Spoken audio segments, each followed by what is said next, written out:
All right, scientists, so we are beginning experiment week. Okay, so let's start with our supplies. You are going to need paper towels.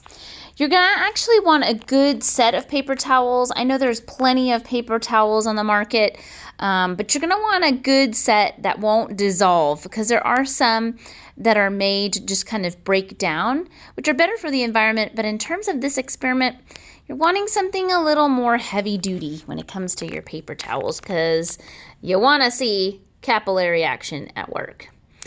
And then you're going to need some markers. If you have Sharpies, you're welcome to use those also, or even different kind of markers. They don't have to be this brand, Crayola or even Sharpie. Whatever markers you might have at home. You're going to want solid colors, and of course ones that work and have a good amount of ink still in them. Then I just got a bin and I got some binder clips, and what I did is I got some darker colors in terms of the markers. So I used red, I used blue, I've got brown and black, which your work that you're going to be asked to do, that'll be in there also in your observation pages. And then you might want to test another color. So I have purple here, just because it's a darker color and I kind of want to see what happens with it. You can use green too to see if something else will pop out. And I have them set up right here. So I've got red, blue, black, and brown. And I just used these watercolors and tested to see how they would work. And I have a bin of water, just a small amount, and you really just want a shallow little pool of water, just enough to kind of touch the bottom of your paper towels. And these paper towels, they're actually a fourth of a regular sheet of paper towels. If you have kind of those size shaped ones, you can size them to shape, and you can make them smaller if you want to, or you can make them bigger if you want to. If you want a whole sheet, you can try it. The main key though is to make sure that whenever you're writing everything, that you don't write it on the bottom.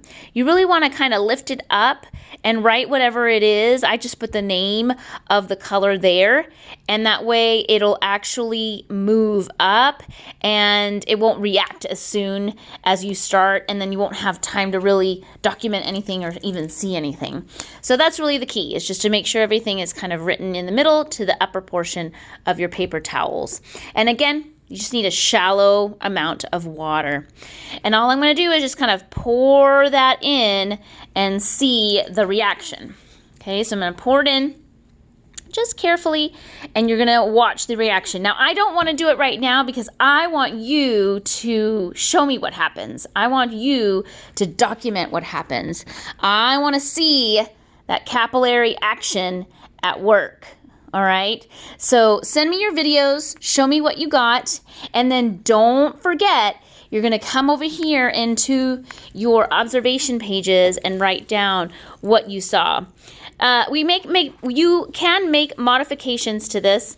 It talks about newsprint or even tissue paper. I just decided paper towels would be best. Sometimes the facial tissue can really dissolve, and newsprint, like newspaper, we don't use them as much anymore, and they already have print on them, because sometimes things can get a little distorted. So paper towels will be best. Choose a color and then test it and write down your observations. Again, choose another color and test it and write your observations, and then choose another color and write your observations.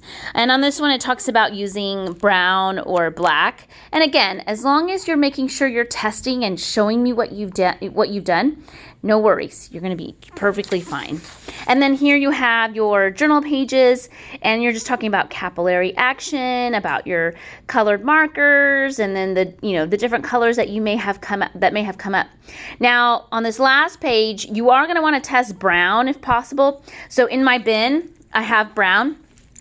So watch and see what happens with your brown color, and see if there's any differences between any of the other colors that you've tested out.